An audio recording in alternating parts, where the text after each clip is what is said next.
আসসালামু আলাইকুম। আইজাস কুকিং ওয়ার্ল্ডে সবাইকে স্বাগত। আমার চ্যানেলটিতে যারা নতুন তারা আমার চ্যানেলটিকে সাবস্ক্রাইব করে ফেলুন। আজকে আমি আপনাদেরকে রেডিমিক্স হালিম সবথেকে সহজ ওয়েতে এবং পারফেক্টলি রান্না করে দেখাবো। তো দেখতেই পাচ্ছেন আমার হালিমটি কতটুকু পারফেক্ট হয়েছে। কথা না বাড়িয়ে রান্না শুরু করা যাক। এখানে আমি নিয়েছি 600 গ্রামের মতো মাংস। এখানে আমি নিয়েছি 200 গ্রামের মতো পেঁয়াজ, 3 চামচ রসুন বাটা, 2 চামচ আদা বাটা। এখন নিয়ে নিলাম রাঁধুনি হালিম মিক্স। আপনারা চাইলে যে কোনো ব্র্যান্ডের হালিম মিক্স নিতে পারেন। প্যাকেটের ভিতরে পেয়েছি একটা হালিম মিক্স আর একটা হালিম মিক্স মশলা।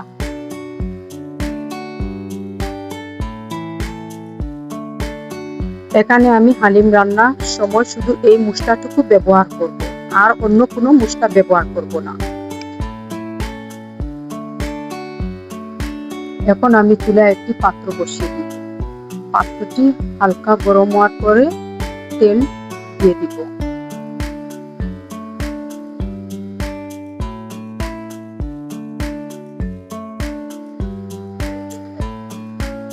তেলটি গরম হয়ে আসলে এখন দিয়ে দিব পেঁয়াজ কুচি।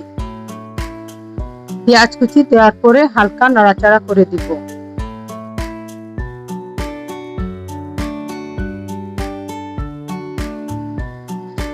এরপরে দিয়ে দিব রসুন বাটা, আদা বাটা।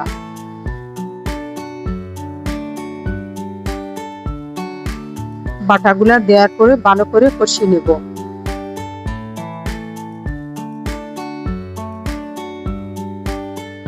আমার মশলাগুলা কষানো হয়ে গেলে দিয়ে দেব গরুর মাংস।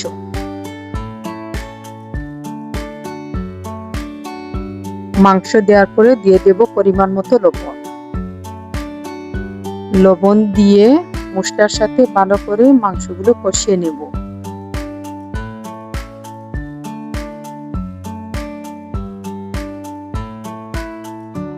কিছুক্ষণের জন্য ঢেকে দেব। 5 মিনিট পর ঢাকনা সরিয়ে হালকা নাড়াচাড়া করে দিব।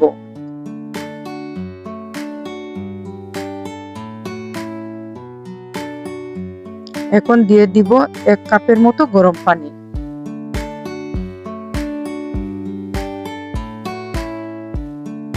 গরম পানি দেওয়ার পরে আবার নাড়াচাড়া করে ঢেকে দিয়ে দেব। মাংসটি হালকা সিদ্ধ হওয়ার পরে দিয়ে দেব হালিম মিক্স মশলা। মশলাটি দেওয়ার পরে মাংসের সাথে ভালো করে মশলাটি মিশিয়ে নেব।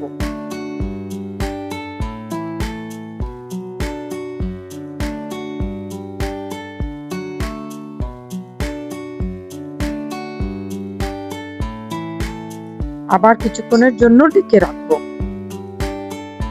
মাংসের পানি শুকিয়ে আসলে একটু নাড়াচাড়া করে আবার পানি দিয়ে দেব।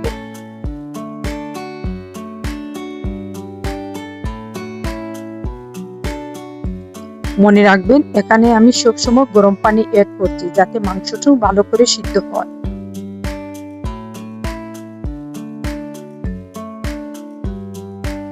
এখন আবার কিছুক্ষণের জন্য ঢেকে দিয়ে দেব। এখানে আমি ঢাকনা সরিয়ে আবার কিছু পানি অ্যাড করেছি, ক্লিপটা নিতে ভুলে গেছি। এখন আমি হালিম মিক্সের সাথে কিছু পানি অ্যাড করে ভালো করে হালিমটুকু মিক্স করে নিচ্ছি। ঢাকনা সরিয়ে এখন আমি একটু নাড়াচাড়া করে হালিম মিক্সটুকু দিয়ে দেব।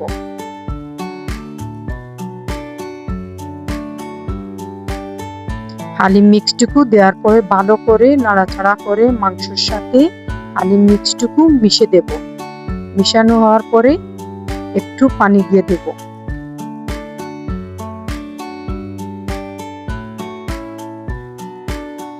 এখানে আবার আমি গরম পানি অ্যাড করছি। গরম পানি অ্যাড করার পরে ভালো করে নাড়াচাড়া করে দেব।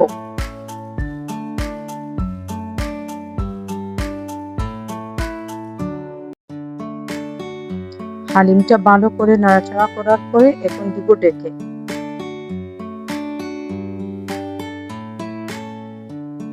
এখন আমি পেঁয়াজ বাগারের জন্য আলাদা একটি পাত্র নিয়ে নিচ্ছি। ফার্স্টে দিয়ে দিব তেল। তেল দেওয়ার পরে দিয়ে দিব পেঁয়াজ কুচি। পেঁয়াজটা যতক্ষণ বাদামি কালার না আসে ততক্ষণ পর্যন্ত নাড়াচাড়া করব। দেখতেই পাচ্ছেন আমার পেঁয়াজটা বাদামি রং হয়ে আসছে। এখন দিয়ে দেব আমি হালিমের উপরে।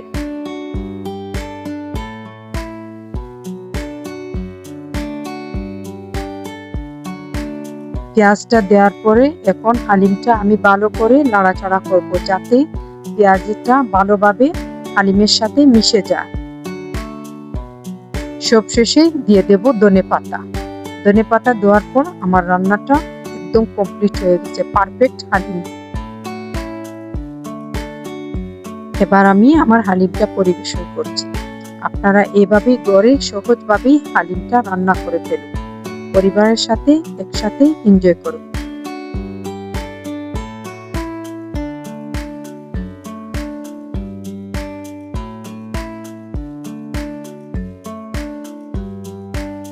ভিডিওটি ভালো লাগলে সাবস্ক্রাইব করতে ভুলবেন না। ভালো থাকুন, সুস্থ থাকুন। আল্লাহ হাফিজ সবাইকে।